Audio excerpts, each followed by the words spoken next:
Opinion polls, exit polls, అదే సర్వేలు. ఏదైనా ఎలక్షన్ అయిపోగానే లేదా ఏదైనా ఎలక్షన్స్ రాగానే వీటి మీద విపరీతమైన చర్చ జరుగుతుంటుంది. కొన్నిసార్లు ఈ సర్వేలు లేదంటే ఒపీనియన్ పోల్స్ అట్లాగే ఎగ్జిట్ పోల్స్ కొన్నిసార్లు నిజమవుతుంటాయి, కొన్నిసార్లు తలకిందులవుతుంటాయి. అసలు ఏంది ఈ ఒపీనియన్ పోల్స్, ఈ ఎగ్జిట్ పోల్స్? వీటిని ఎట్లా తెలుసుకుంటారు?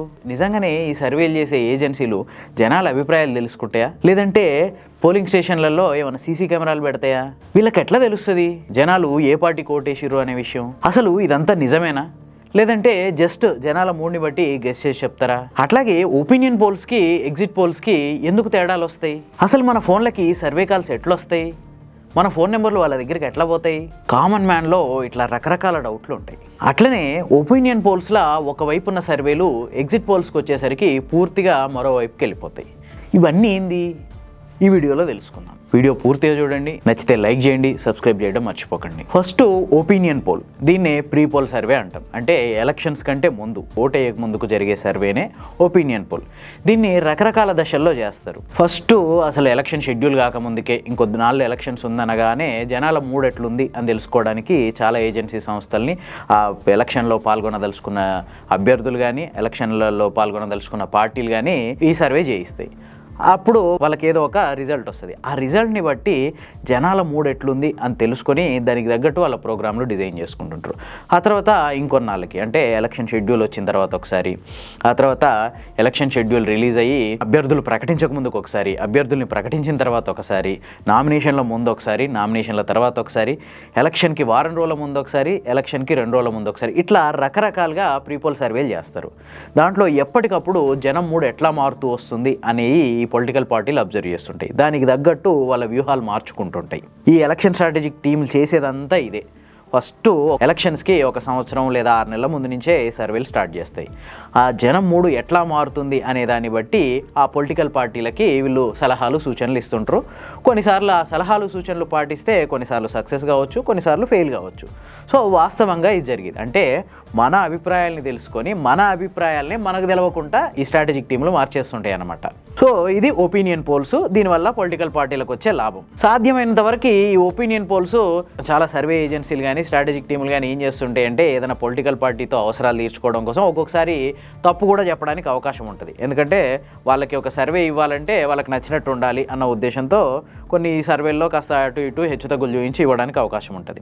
కాకపోతే ఎగ్జిట్ పోల్స్ అనేది పూర్తిగా డిఫరెంట్. ఒపీనియన్ పోల్స్ తర్వాత డే బై డే ఓటరు మనసు అనేది చేంజ్ అవుతుంటుంది. ఈ క్షణం ఈ అభ్యర్థి కోటేద్దాం అనుకుంటే నెక్స్ట్ క్షణం ఇంకో అభ్యర్థి కోటేద్దాం అన్నట్టు ఉండొచ్చు. కానీ ఎగ్జిట్ పోల్ అనేది అది కాదు. ఇంకా అప్పటికి కంప్లీట్ అయిపోద్ది ఎలక్షన్. సో ఇంకా అక్కడ అభిప్రాయం మార్చుకొని కూడా చేసేదే ఉండదు. ఎగ్జిట్ పోల్ అనేది ఓటేసి వచ్చిన తర్వాత ప్రజల అభిప్రాయం తెలుసుకొని దాన్ని అనాలిసిస్ చేసి బయటకు అందించడమే ఎగ్జిట్ పోల్. ఒపీనియన్ పోల్ మారడానికి అవకాశం ఉంటుంది, కాకపోతే ఎగ్జిట్ పోల్ మారడానికి అవకాశం ఉండదు.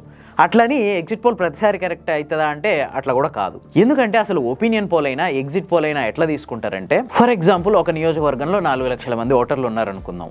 ఆ 4 లక్షల మందిని వేరువేరు గ్రూపులుగా డివైడ్ చేస్తారు. వాళ్ళ డేటాని కులాల వారీగా, లేదంటే వాళ్ళ వృత్తుల వారీగా, లేదంటే జెండరు, లేదంటే వయసు, ఇట్లా డిఫరెంట్ గ్రూపులు చేస్తారు. అంటే 18 ఏళ్ళ నుంచి 35 ఏళ్ల లోపు వాళ్ళ ఒపీనియన్ ఎట్లా ఉంది, ఆ తర్వాత 35 నుంచి 50 ఏళ్ళ వాళ్ళ ఒపీనియన్ ఎట్లా ఉంది, ఆ తర్వాత రిటైర్డ్ పర్సన్స్ ఒపీనియన్ ఎట్లా ఉంది, అట్లాగే మహిళల ఒపీనియన్ ఎట్లా ఉంది, పురుషుల ఒపీనియన్ ఎట్లా ఉంది, అట్లాగే ఆటో డ్రైవర్ల ఒపీనియన్ ఎట్లా ఉంది, లేదంటే ఇంకొక ల్యాండ్రీ వాళ్ళ ఒపీనియన్ ఎట్లా ఉంది, రైతుల ఒపీనియన్ ఎట్లా ఉంది, ఉద్యోగస్తుల ఒపీనియన్ ఎట్లా, ఇట్లా డిఫరెంట్ గ్రూప్స్ చేసి వాళ్ళ ఒపీనియన్స్ అన్ని తీసుకుంటారు. ఈ ఒపీనియన్స్ మొత్తం 4 లక్షల మంది ఉంటే 4 లక్షల మంది ఒపీనియన్ తీసుకోవడం సాధ్యం కాకపోవచ్చు. సో దీనికోసం ఏంటంటే ప్రతి గ్రూప్ నుంచి ర్యాండమ్గా కొంతమందిని సెలెక్ట్ చేసి వాళ్ళకి ఫోన్ కాల్ చేయడమో, లేదంటే మెసేజెస్లో లింకులు పంపి వాళ్ళ ఒపీనియన్ తెలుసుకోవడమో, రకరకాల. మళ్ళీ ఈ ఒపీనియన్ తెలుసుకునే విషయంలో కూడా డైరెక్ట్ తెలుసుకోకుండా రకరకాల పద్ధతుల్లో తెలుసుకుంటుంటారు. డైరెక్ట్ ఒక వ్యక్తి నేను పలానా పార్టీకి ఓటేస్తా అని చెప్పకపోయినా కొన్ని ప్రశ్నలు వేసినప్పుడు ఆ ప్రశ్నలకు చెప్పే సమాధానాల్ని బట్టి కూడా ఆ ఒపీనియన్ రాబడతారనమాట.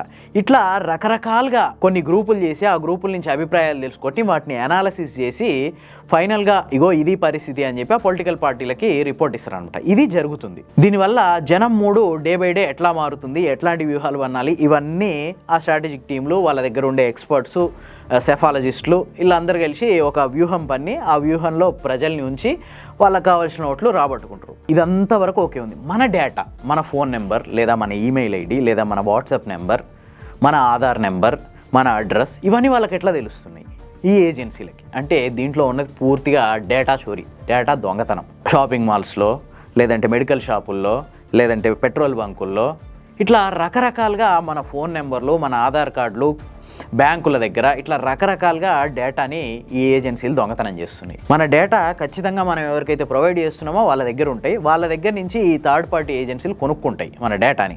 కొనుక్కొని వాటిని పొలిటికల్ పార్టీల దగ్గరికి తీసుకెళ్లడం. అంతేకాదు, ప్రభుత్వాల దగ్గరనే మన డేటా ఉంది. ప్రభుత్వాలు మారినప్పుడల్లా ప్రతి పార్టీ చేతికి ఆ డేటా వెళ్ళిపోతుంది. ఈ డేటాతోటే మన మీద ఈ స్ట్రాటజీ అనే ఒక అస్త్రాన్ని ప్రయోగిస్తారు అన్నమాట.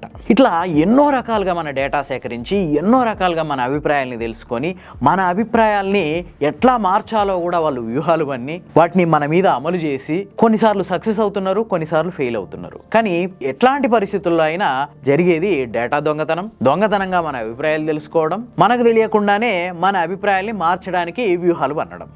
ఎంత దుర్మార్గం, కుట్రే కదా ఇది. అది ఏ పార్టీ అన్నా కావచ్చు, కాంగ్రెస్ అన్నా కానీ, బీజేపీ అన్నా కానీ, బీఆర్ఎస్ అన్నా కానీ, ఇంకే లోకల్ పార్టీ అన్నా కానీ, ప్రతి పార్టీ చేస్తున్నది ఇదే. సో దీన్ని చాలామంది స్ట్రాటజీ అంటారు. నిజంగా ఇది స్ట్రాటజీనేనా అంటే ఒక వ్యక్తి ఉద్దేశాన్ని మార్చడానికి రకరకాల జిమ్మిక్కులు అనమాట. నా వరకు నేను చెప్పేది ఏంటంటే, ఎప్పుడు సర్వే కాల్ వచ్చినా ఆన్సర్ చేయకపోవడం అంత ఉత్తమం ఇంకోటి లేదు. సో మన ఒపీనియన్ మార్చడానికి ఎవడు ప్రయత్నించడానికి అవకాశం ఉండదు. మరి మీకేమనిపిస్తుంది కింద కామెంట్ చేయండి.